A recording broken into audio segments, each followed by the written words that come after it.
Hey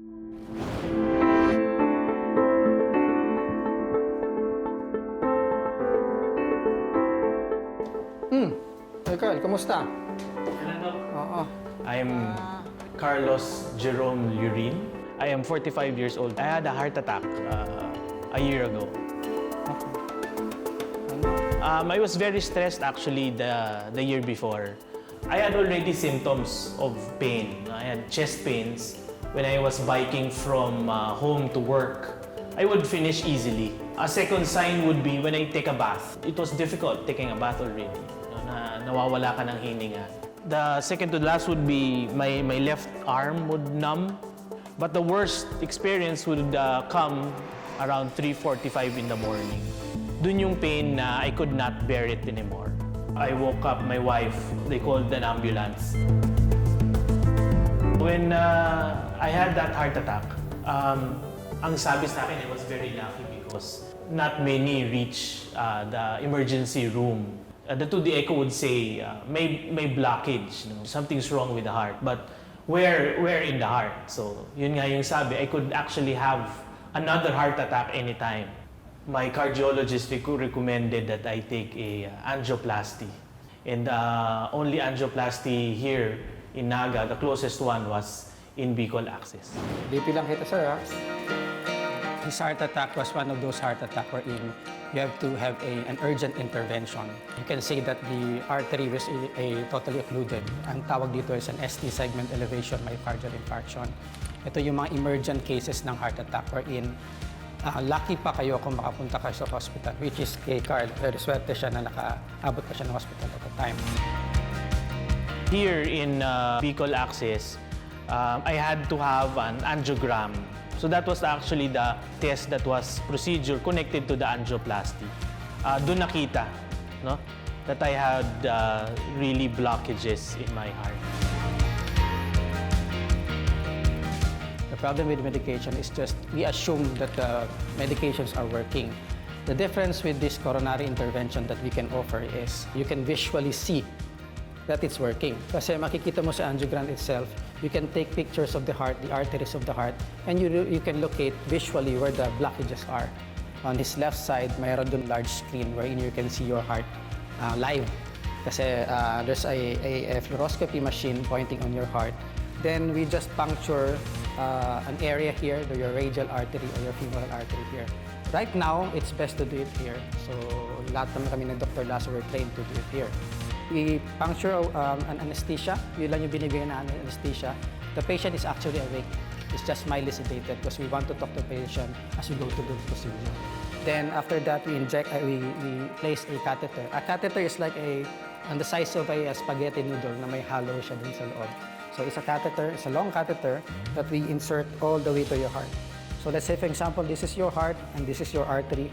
There are three major arteries of your heart. The catheter is placed here, and then we have to inject a dye.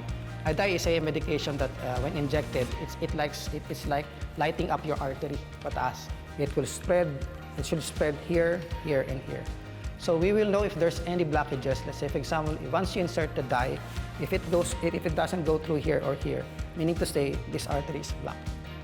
That's the procedure of the coronary angiogram. The angioplasty is the thing that we do wherein we treat that blockage.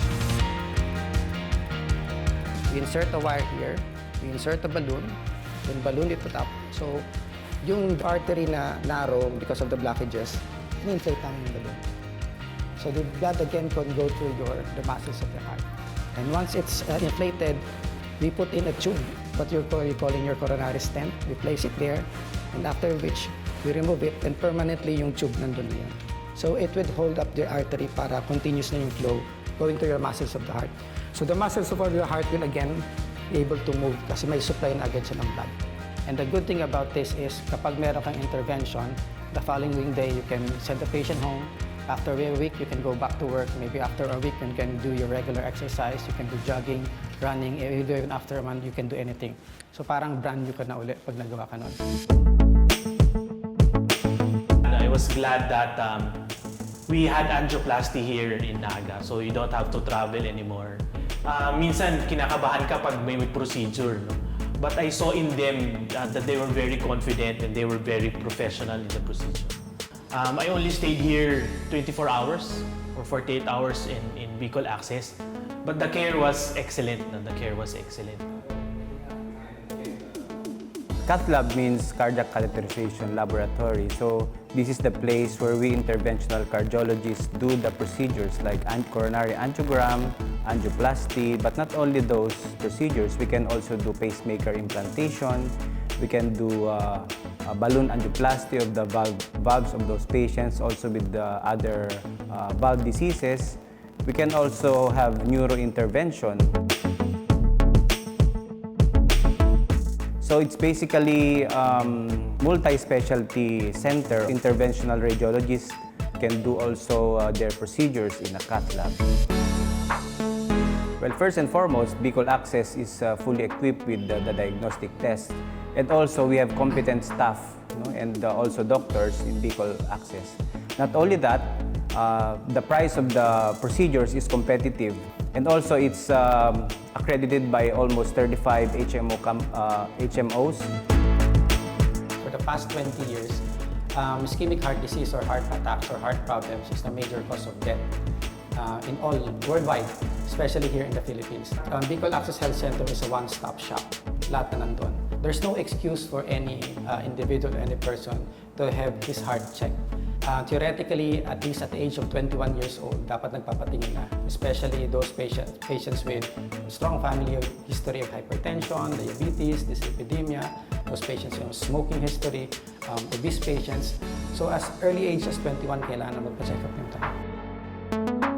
My realization, we really have to look at our health, watch the food that we eat, and really not forget to have exercise. No? Sabi nga nila, health is wealth. No? Nakita ko yun, no? Napaka-importante talaga ng buhay. Kasi kung hindi ka naman talaga malakas, no? You will not be able to work, be with your family. I would recommend to my friends and family the procedure. No? We already have the cardiologists and specialists here in Naga.